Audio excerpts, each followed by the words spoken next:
Morning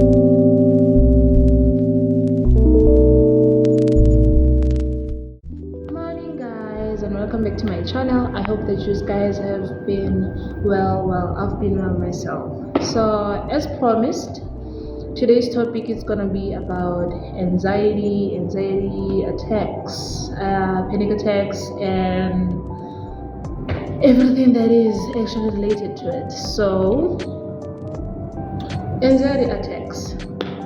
Firstly, anxiety attacks, guys, you have to understand that all the attacks that you experience in your life are actually based on something that happened to you, something that is about to happen, and you're actually not reacting to the process as you're supposed to. So, example, if you're having panic attacks, it can actually simply be that there is something that is about to happen in your life and it's affecting you more than you actually think it affects you.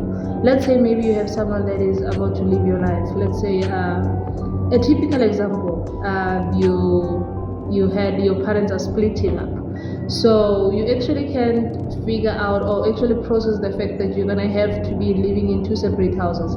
Let's say you grew up in the same household with two parents available, and now they have to like separate, and you have to actually adjust to the new process or the new environment. And you actually thought that it's okay, you're heading, and you actually thought you're heading, but you are not actually head the same way you think that you got head. You can find that it actually affected you more than you actually apprehended, you know. So yeah, you can start to have like panic attacks. It's small things, shortness of breathing, blurriness, heat. You can actually feel like you're getting hot. Those are kind of like small symptoms that you can have while having a panic attack, and it must seem similar to anxiety attacks, because most of the anxiety attacks symptoms are similar to panic attack symptoms. So it's really hard to actually know the difference. But if you actually know the situation that you're going through, you can actually understand which type of attack are you having. Like example, anxiety attack symptoms that can be like you have something that happened to you, and in fact of actually dealing with the process that had in you at that time, you actually shove it away, say like, it had me, but I'm trying to move on. But you can actually let yourself feel the pain or feel the disappointment or whatever that you're going to be feeling by the time. Like example, years back I had some sort of that, but it was just something that happened very quickly, and instead of actually processing the effect, I actually let it out. Like I'm that kind of a person. Like if something gets to me and I don't actually want to deal with it, I just shove it away, put it in a room, lock the door, and walk away. That's what I mostly do. And I will deal with it in a later stage where I can see that I can actually deal with that thing at that time. I'm able to deal with that thing. So last year I had an anxiety attack episode, which I didn't even know that it was an anxiety attack until I consulted a doctor. So it started sort of like blurriness, slight vision loss while I was driving, and a heart raising. Yeah, my heart started to raise. Like I felt like maybe it's jumping beats or something. You know that feeling when you're breathing and you feel that heaviness on your chest, and it's like your heart it's jumping beats, or it takes time to actually beat the way it's supposed to. So that was kind of things that I was feeling until it actually got worse. And I even went to the doctor immediately. I'm not a person who actually gets sick and go to the doctor, but I ended up going to the doctor because I didn't know what was happening. I thought I was having a heart attack or something because I had the same thing years back, so I thought it was the same thing occurring again. Then when I went to consult the doctor, she said that I was having anxiety attacks. So she started asking me, what is it that's hitting me, what is it that I don't want to process and all that. So she booked me with a psychologist and all that to talk out my problems, since talking helps, but talking doesn't really, it helps, but on my side, the more I talk about something that hurt me, it actually hurts even more. So I feel better when I'm not saying anything. Like, I know, yes, it might lead to anxiety attacks, which I had, but it's much more simpler to me to deal with pain when I'm not actually talking about pain. Because the more I actually talk about how much I had, so how much it was painful for me, how much it actually broke me to the point that I'm actually smashed, that's how much I get hurt. That's how I am. So I feel like it's much better if I just visit the pain now and then until I actually process the whole pain. So last year, yeah, a lot of things happened. I felt better if I wasn't dealing with them, because I feel like, that feeling that you have when you say, like, you know what, if I deal with this thing right now, I'm gonna start crying and I won't stop. That was what I was afraid of. And at some point, especially when you have to deal with like a loss of someone that you really care about,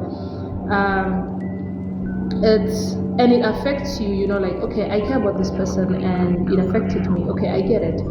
And you actually get to understand that you cared about that person even more than you thought you did. So that's what happened to me. Yeah, that you care about someone, that you truly care deeply about that person, but it turns out the deeply that you thought you cared about that person about, it's actually 10 times more than you care about. So it actually just hit me right in, like, here.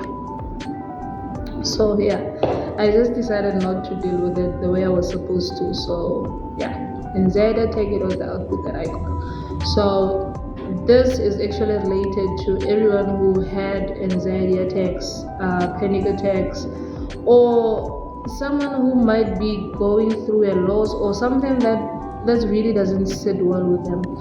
I would advise you that deal with it as much as you can, because when it gets to a point of anxiety attacks and panic attacks, it's not okay for your health, for your heart, for everything. Like, for a person who had an episode of anxiety attack and panic attack, you would know and agree with me that it doesn't really feel nice. It doesn't feel really nice, because imagine losing your breath on an environment that you know that it has oxygen, but feeling that your heart is being squeezed, or you have a 10-pound of weight sitting on your chest. So like, it's not a nice feeling. It's not a nice feeling. It's not something that I would wish for anyone. So hence this topic today. So guys, I would really appreciate it if, I know some people like write down their feeling and bend the paper. It helps as well. If you are a plate smasher like I am, take plates, smash it around, but clean them afterwards, and don't smash anything that doesn't belong to you, because it doesn't end up good. And talk to someone if you are a talker, or if you're like me and you prefer like helping people feel better about themselves, make you feel better, then, well, I guess you can open a YouTube channel like I am doing right now. So I feel good when I help other people don't experience what I did, because I know that it's much better and it's going to be helpful at times. So just do that. Do what makes you feel happy, and make sure that at the process you don't get hurt and all that. So guys, I think I mentioned everything, but if I didn't, don't worry. We have a lifetime together, so we can actually revisit the channels or episodes, revisit them, take it further and all that. But make sure that if you feel that there's something that really attacked you, and you know that your gut is going to tell you how you feel about something. So always trust your gut, because it's your own guardian angel. Always trust your gut. I know that our gut, our heart, and our mind sometimes pull in different directions, but always trust your gut because it's your inner person. It's like your little subconscious actually telling you how that thing actually makes you feel. So always listen to it. It will definitely guide you to the right directions, and you will avoid having episodes which actually gonna damage your health at the end, because having a lot of anxiety attacks and panic attacks and can actually lead to a major thing like a heart attack or something at a point whereby your heart can no longer take that much heaviness. So with that being said, I hope you guys are okay. I'm gonna have my breakfast now before I die of hunger, but I hope you guys are okay. I will see you soon. I hope you enjoy the video. Please don't forget to share, like, subscribe, and make sure that you follow me everywhere. TikTok, it's Patricia Trisham. That's where I make other fun videos so that we can have some excitement on our lives, not being serious all the time. So yeah. Until we meet again, guys, I'm Patricia Tisham and I love you.